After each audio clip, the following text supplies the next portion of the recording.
Hi everyone.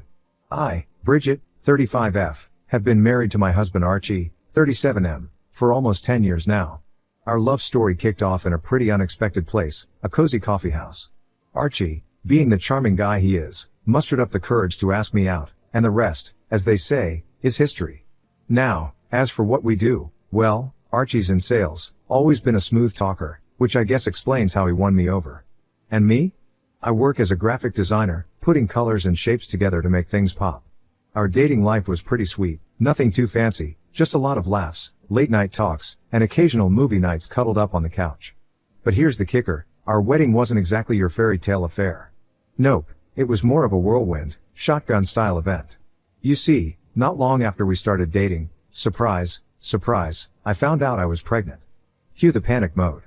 We were both pretty young and hadn't really thought about tying the knot just yet. But life has a funny way of throwing curveballs, right? So, there we were, faced with impending parenthood and the decision of what to do next. We talked it over, weighed our options, and decided to take the plunge, quite literally, into marriage.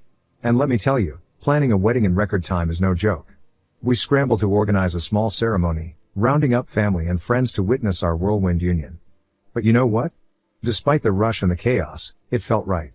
Surrounded by loved ones, we exchanged vows, promising to stick by each other through thick and thin. And you know what else? Nobody seemed to bat an eye at the whole shotgun wedding thing. Our families were over the moon, showering us with love and support every step of the way. My folks and Archie's folks hit it off right from the start, which was such a relief. You never know how families are going to blend, but ours seemed to click instantly. It was like we'd all known each other for years, swapping stories and sharing laughs like old friends. Ah, buckle up, because here comes the plot twist. After I gave birth to our daughter, things started to get a bit frosty with my mother-in-law, Ada, 65F. At first, I chalked it up to those pesky postpartum hormones wreaking havoc on my emotions. But as time went on, her chilly demeanor didn't thaw out one bit. It was like I'd suddenly become invisible to her. Whenever we were together, she'd barely acknowledge my presence, let alone engage in any meaningful conversation. I'd try to strike up a chat, but it was like talking to a brick wall. Talk about awkward. And it wasn't just the silent treatment that got to me. Oh no, she had a knack for making me feel like I was constantly walking on eggshells. Every move I made seemed to be met with disapproval or criticism. Take, for instance, the way she'd nitpick at my cooking. I'd spend hours slaving away in the kitchen, trying to whip up a tasty meal for the family, only to have her pick apart every dish with a laundry list of complaints. Too salty, too bland, too spicy, you name it, she'd find something to gripe about. And let's not even get started on her comments about my parenting skills.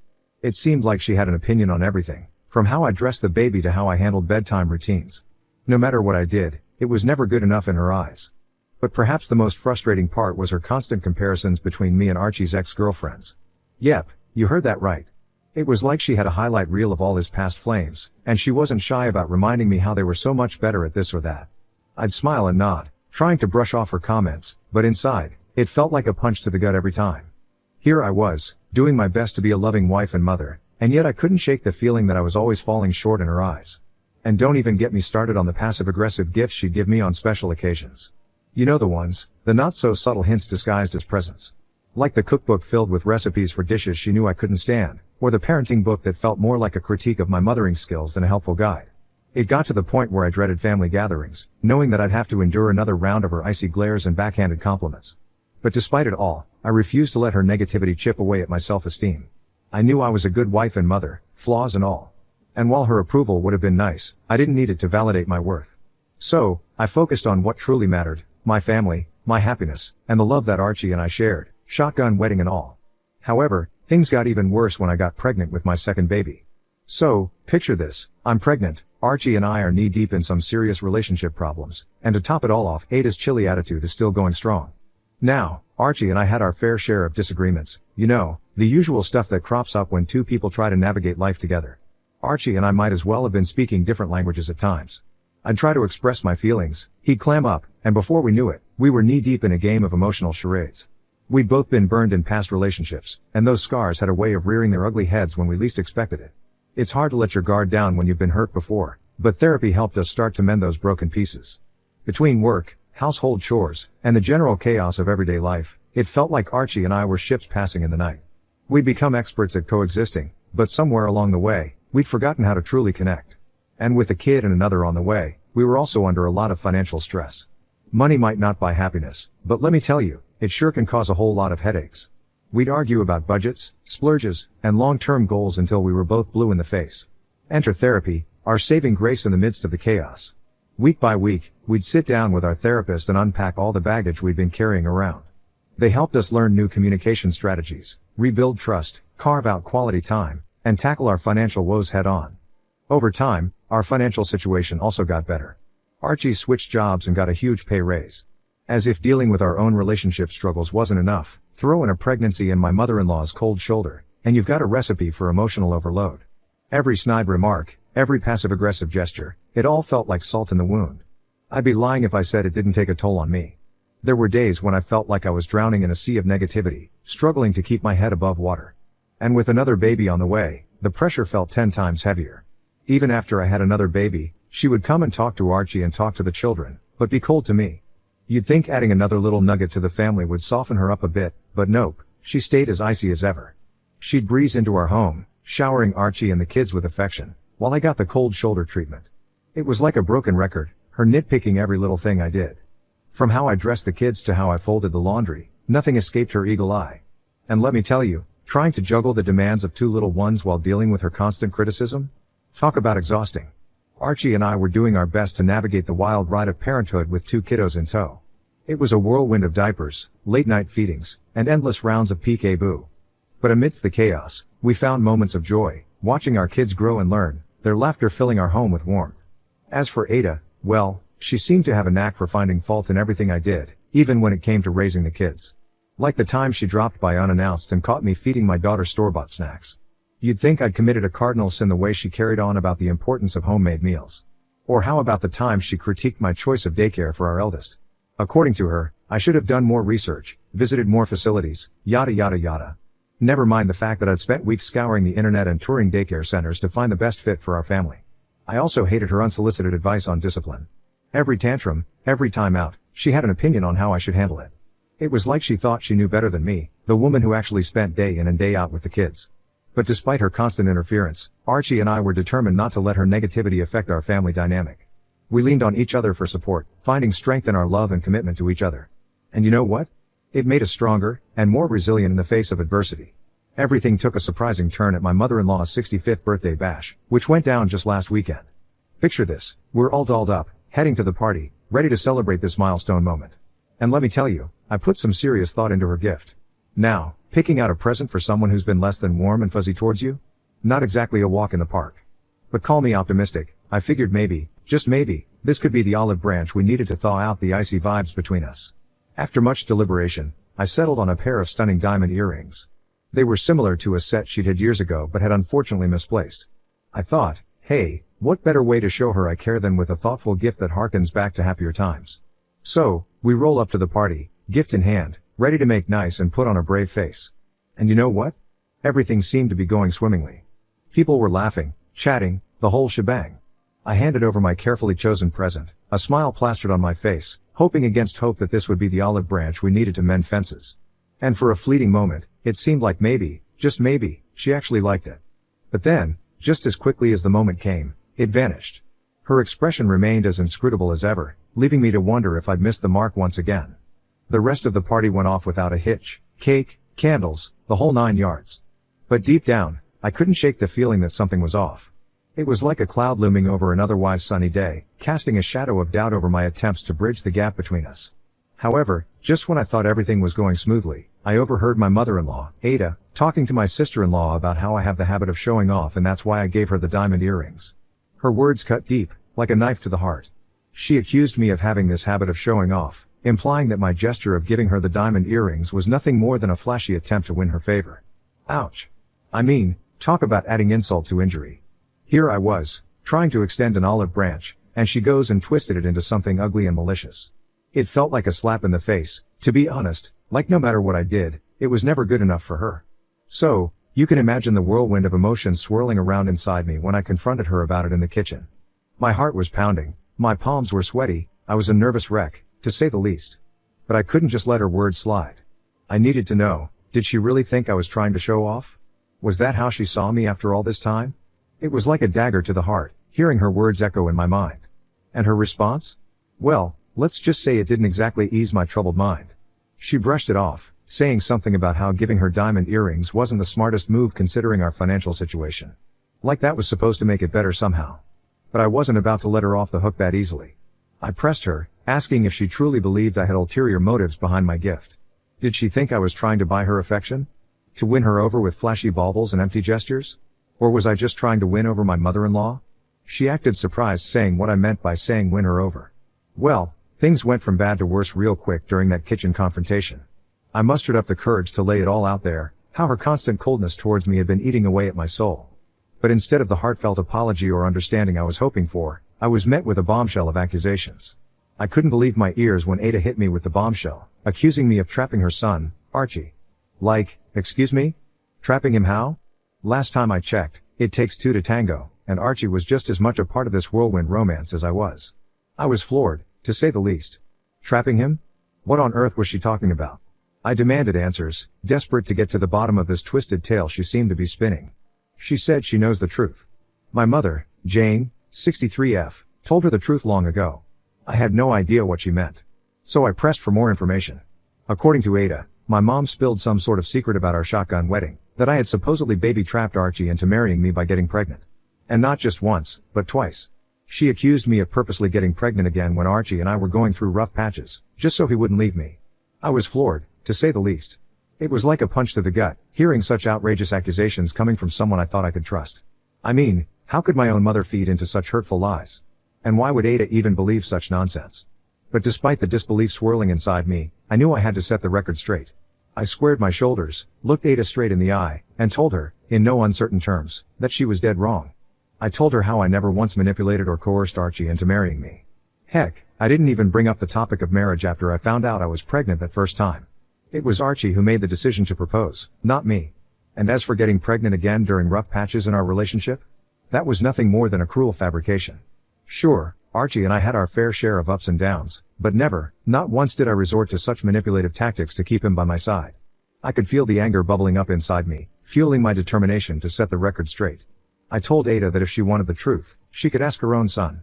He would set her straight, no doubt about it. I called Archie to the kitchen and told him everything. Archie couldn't believe what he was hearing. He reassured Ada, telling her that I never pressured him into marriage. It was his decision all along. Heck, he'd made up his mind long before I even got pregnant that first time. It was a relief to have him by my side, backing me up with the truth. Ada's reaction? Well, let's just say she was eating humble pie. She realized her mistake, owned up to her misjudgment, and offered up a heartfelt apology for all those years of being cold and standoffish towards me. But even as she apologized, a knot formed in the pit of my stomach. Sure, it felt good to have her finally acknowledge her wrongs, but the damage had been done. Years of frostiness and hostility, all because of a lie spun by my own mother. I couldn't shake the feeling of betrayal, knowing that someone I should have been able to trust had been spreading hurtful lies about me behind my back. It was like a stab in the heart, realizing that the woman who brought me into this world could betray me in such a callous way. So, even as Ada apologized and Archie reassured me, I couldn't shake the feeling of unease lingering in the air. How could I move past this? How could I trust my own mother again, knowing that she'd been the source of so much pain and heartache? So I decided that I needed to see my mother immediately. I sent Archie and the kids packing, hopped into a cab, and made a beeline for my mother's place, which was a good hour away. As I sat in the back seat, the tension in the cab was palpable. My mind was racing a mile a minute, thoughts swirling around in a chaotic whirlwind. How could my own mother betray me like this? What had I done to deserve such betrayal? With each passing mile, my anxiety only grew, gnawing away at my insides like a ravenous beast.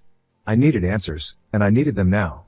So, I braced myself for the confrontation that awaited me, steeling my resolve as we drew closer to my mother's doorstep. When I finally arrived, I wasted no time. I barged through the front door, my heart pounding in my chest as I confronted my mother head on. I laid it all out on the table, recounting Ada's accusations and demanding to know the truth. At first, my mom tried to deny it, brushing off my concerns with a dismissive wave of her hand. But when I pressed her, refusing to back down, the truth came tumbling out, like a dam bursting under the weight of years of deception. She confessed that yes, she had indeed told Ada those hurtful lies about me trapping Archie into marriage. According to her twisted logic, Archie was too good for me, and the shotgun wedding was the only way I could ever hope to settle him down. I felt like the wind had been knocked out of me, the weight of her betrayal pressing down on me like a ton of bricks. How could she say such hurtful things about her own daughter? Didn't she realize the pain and anguish her words had caused? After my confrontation with my mother, it was clear that she wasn't sorry for what she'd done. She didn't even seem to grasp the gravity of her betrayal. It was like a slap in the face, realizing that the woman who was supposed to love and support me unconditionally could be so callous with my feelings. At that moment, I knew I had to draw the line. This was the last straw. Sure, we were never super close, but she was still my mother, and she had shattered my trust in the worst possible way. I told her point blank, I was done. Done with her lies, done with her deceit, done with the toxic cycle of hurt and betrayal. I made it crystal clear that I was cutting her off, that she would never get the chance to poison my life or my children's lives with her toxic presence. It was a tough decision, but one I knew in my heart was necessary for my own sanity and well-being. Of course, she didn't take it well. She tried shouting, hurling insults my way, calling me an entitled brat, and worse. But I didn't stick around to listen to her tirade. I had said my piece, and now it was time to walk away. When I got home, the floodgates opened. I collapsed into Archie's arms, the weight of the day crashing down on me all at once. I cried until there were no tears left, letting his comforting embrace wash away the pain and anguish of the day. But just when I thought maybe, just maybe, I could start to move on from the chaos, my cousin called.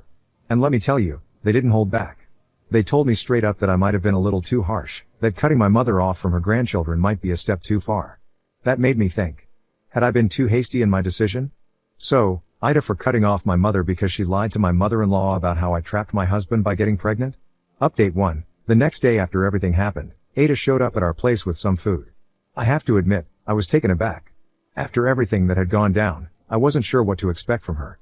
But there she was, standing on our doorstep, looking contrite and apologetic. She wasted no time in getting to the point, offering up a heartfelt apology for the role she played in the whole mess. She admitted that she shouldn't have trusted my mother's word so easily, that she could have saved us all a lot of trouble if she'd just seen through the lies from the start. And you know what? I appreciated her honesty. It takes guts to own up to your mistakes, and I could see that she genuinely regretted her actions. It was like a weight had been lifted off my shoulders, knowing that she finally understood the gravity of the situation. I thanked her for her apology, letting her know that while I was glad there was no more confusion, it would take me some time to fully process everything that had happened. After all, trust isn't something that can be rebuilt overnight. A lot of people here ask me about my relationship with my mother. There is nothing much to say. Growing up, my mom was always there to provide for me a roof over my head, food on the table, all that jazz. But when it came to the emotional stuff, well, let's just say she wasn't exactly Mother of the Year material. I guess you could say I had one of those good enough moms. You know, the ones who do the bare minimum to keep their kids alive and kicking, but don't really go above and beyond in the love and nurturing department. Don't get me wrong, I'm grateful for everything she's done for me.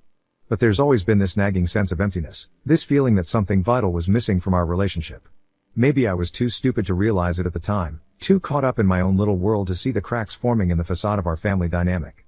Or maybe I just didn't want to admit that my mom wasn't the picture-perfect parent I'd always hoped she'd be. Looking back, it's easy to see the signs, the missed birthdays, the lack of affection, the constant feeling of being misunderstood and unloved. But at the time, I guess I just brushed it all off as normal. After all, isn't that what kids do? They make excuses for their parents and rationalize away their shortcomings because the alternative is too painful to bear. So, no, there wasn't anything specifically wrong or traumatizing about my relationship with my mother. It was more like a slow drip of disappointment, a gradual realization that the person who was supposed to love me unconditionally just couldn't quite measure up to my expectations. But I won't let my past define me. I won't let my relationship with my mother dictate my future. Because at the end of the day, I'm more than just the sum of my experiences. I'm a survivor and a fighter. Update 2. Hi guys. It's been a few weeks since my last update and boy do I have a big update for you guys. So, remember how I told you about Ada and my mom's little tete-a-tete? Well, turns out it sparked a full-blown showdown. You see, over the years, Ada and my mom had developed this weird sort of friendship. I guess they bonded over shared interests or something, I don't know. But the point is, Ada took what my mom said about me at face value because of their so-called friendship. Anyway, fast forward to a few days ago, and Ada decides she's had enough of the lies and deception. She marches right up to my mom outside the church, yes, you heard that right, outside the church, and lets her have it. From what I heard, it was like something out of a soap opera. There was yelling, finger-pointing, and maybe even a few choice words thrown in for good measure.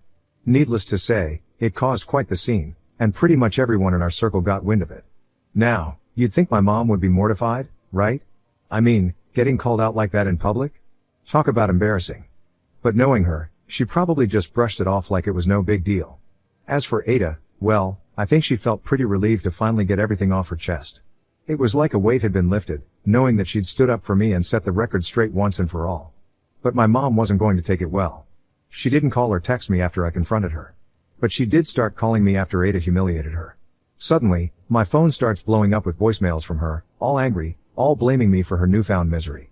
She went on and on about how I was ruining her life, how none of her precious church friends would even look her way anymore. But you know what? Not once did she utter a single word of apology to me.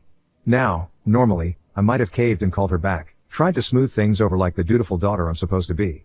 But not this time. No sir, I've had enough of her lies and manipulation. So, I made a decision, I'm not gonna stoop to her level. I'm not gonna engage in her toxic games anymore. I'm cutting her off for good, and I'm not looking back. Sure, it's a tough pill to swallow, knowing that I'll never have the mother-daughter relationship I've always longed for. But sometimes, you gotta put your own mental health and well-being first, even if it means cutting ties with family. Update 3. Hey, folks. It's been a minute since my last update, and let me tell you, a whole lot has gone down since then. So, remember how I said I was ready to cut ties with my mom for good? Well, turns out life had other plans for me. Just when I thought I was done with her lies and manipulation, my mom started showing signs of dementia. And let me tell you, it hit me like a ton of bricks. Here I was, ready to wash my hands of her once and for all, and suddenly I was faced with this heartbreaking reality. As her only daughter, I couldn't just turn my back on her, no matter how much she hurt me. It was tough, seeing her like that, confused, frightened, not even recognizing her own daughter. It was like a punch to the gut, knowing that the woman I once knew was slipping away before my very eyes. For a while, my cousin has stepped in to help out, staying with her and providing the care she needs. But if her condition gets worse, we will have to opt for a nursing home where she can get full-time care. So, as I stand on the brink of this new chapter in my mom's journey, I can't help but feel a mix of emotions, sadness, yes, but also a glimmer of hope. Hope that she'll get the care and support she needs, and hope that she'll find some measure of peace and comfort in her final days. And to all of you who've been following along on this roller coaster ride with me, I just want to say, thank you. Thank you for your kind words, your support, and your encouragement. It means more to me than you'll ever know. And who knows? Maybe, just maybe, this new chapter will bring with it a sense of healing and closure, for me, for my mom, and for our entire family. Here's to hoping.